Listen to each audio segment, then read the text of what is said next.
One family made $30 billion by getting millions of Americans addicted to drugs, and they did it completely legally. The Sacklers weren't drug dealers in the traditional sense. They were philanthropists, museum benefactors, Ivy League graduates, but behind their respectable facade, they orchestrated the most devastating drug epidemic in American history.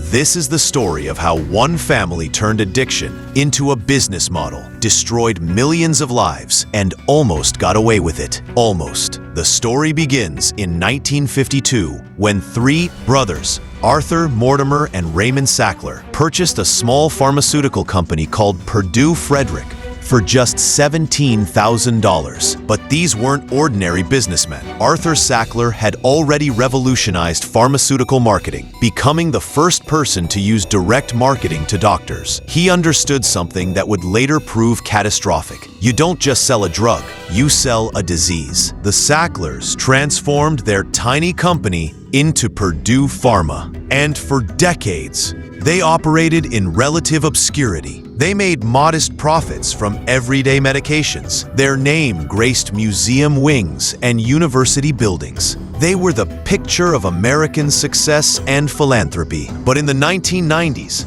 everything changed. Purdue scientists developed OxyContin, a time-released version of oxycodone that was supposed to provide 12 hours of pain relief. Here's where the story takes its first dark turn. Internal documents later revealed that Purdue knew OxyContin often wore off in 8 to 12 hours. Not 12, patients were left in withdrawal, craving more. Richard Sackler, the next generation of the family dynasty, saw opportunity where others saw a problem. In 1996, he launched OxyContin with the most aggressive pharmaceutical marketing campaign in history. But this wasn't just marketing. This was systematic deception. Purdue's sales force was trained to tell doctors that OxyContin was virtually non-addictive. They claimed the time-release formula made addiction extremely rare, less than 1% of patients. This was a lie. They had no scientific evidence to support this claim, but it worked. Sales representatives visited doctors over 100,000 times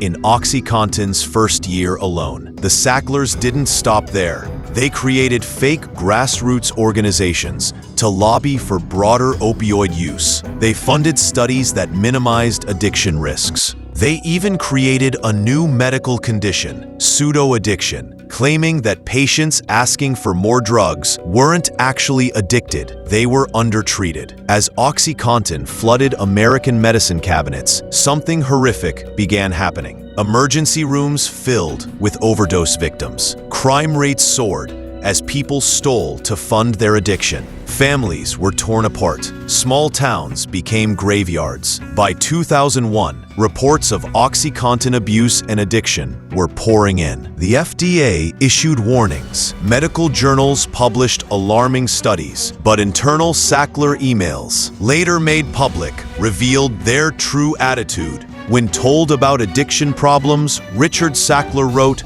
"We have to hammer on the abusers in every way possible." They blamed patients. They blamed doctors.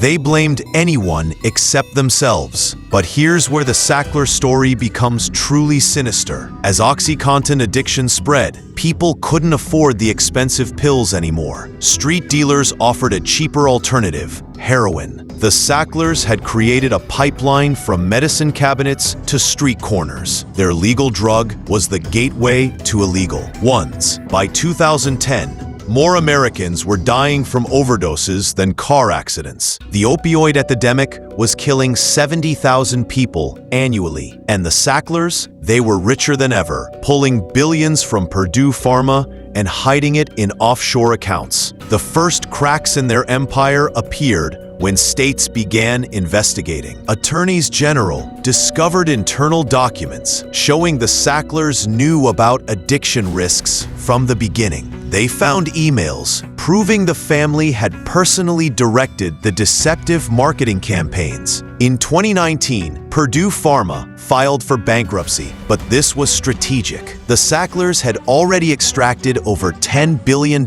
from the company. They were attempting to use bankruptcy laws to shield their personal fortune while leaving victims with nothing. The legal battle that followed was unlike anything in American history. Thousands of families who lost loved ones to overdoses sued not just Purdue Pharma, but the Sackler family personally. They demanded accountability, not just from the company, but from the individuals who had profited from death. The Sacklers initially offered a $4 billion settlement, but there was a catch. They wanted complete immunity from all future lawsuits. They wanted to keep most of their fortune. They wanted to avoid admitting wrongdoing. Essentially, they wanted to buy their way out of consequences. State attorneys general rejected this offer. Victims' families rejected it. The battle intensified. The breakthrough came in 2024 when the U.S. Supreme Court made a shocking decision. They overturned a previous bankruptcy settlement that would have protected the Sacklers from personal lawsuits. This meant that for the first time, the family could be held personally accountable for their actions. The Supreme Court's decision in July 2024 invalidated the bankruptcy settlement, holding that the Sacklers were not entitled to blanket immunity from liability. This changed